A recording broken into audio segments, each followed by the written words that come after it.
कमर में दर्द हो जाला। खेसारी भैया के वो गाना आइल बा जो ना एल्बम के नाम रखल गइल बा कि दर्द हो जाता। भैया एक दिन में लोग इतना प्यार देले बा, इतना दुलार देले बा, इतना लोग पसंद कइले बा कि इतना तो पावर स्टार पवनो सिंह के लोग पसंद ना करला।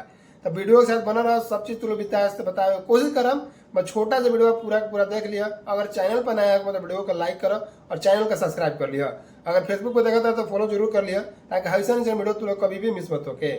एक दिन में अगर व्यूज के तुम लोग बताई ना तो सच बताओ तानी, अगर जा तो तू खड़ा बड़ा ना वो जा नीचवा के जमीनिया खिसक जाए।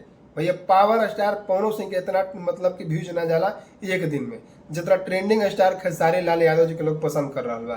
तो बना रहा वीडियो साहब तुम लोग सब चीज विस्तार से बताने की कोशिश करते हैं। जैसे कि खेसारी भी है गाना, ये गाना के एक दिन हो चुकल बा जो ना एल्बम के नाम रखल गिरे दर्द हो जाता। तो लोग पोस्टर पे देख सकता, जो कि इनकरा में साथ साथ खेसारी भैया के नजर आ रहा है कोमल सिंह काम कर रहा है वीडियो में, बहुत ही अच्छा काम देले बड़ी। अब तू लोग बता दे चाहते हैं कोमल सिंह अच्छा सब वीडियो में काम कर ले, बहुत ही अच्छा काम उनका देख के लोग उनका के पसंद करेला। ई गाना खेसारी भैया को डिबेट नहीं खे भैया, अकेले गए बड़न भैया। ट्रेंडिंग स्टार केकरा कहल जाला, टीआरपी किंग केकरा कहल जाला, हिट मशीन केकरा कहल जाला, आज साबित करके दिखा दिलन खेसारी भैया।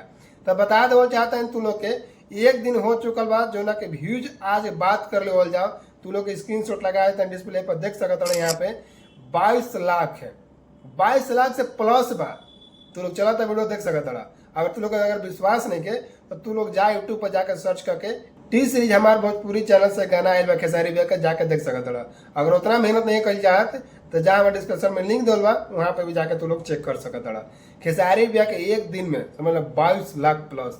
वाह भैया, ऐसी करके hit machine trending star TRP king लोग ना कहेला। तो आशा ना पूरा विश्वास बा कि भैया खेसारी भैया के जितना ही फैन बड़े वीडियो को दबा के शेयर कर। अभी और तू अपना ताकत दिखा दे सब जना कि भैया ट्रेंडिंग स्टार अगर नाम लेवल जब कहीं भी दुनिया में तो खेसारी भैया के नाम आवे के चाहिए। अगर हिट मशीन कोई के नाम आवे के चाहिए तो मुंह पर तो सबसे पहले खेसारी भैया के नाम आवे के चाहिए। टीआरपी किंग कहीं कोई नाम लेवे तो भैया खेसारी भैया के नाम आवे के चाहिए। बस वीडियो को तू लोग दबा के शेयर करा।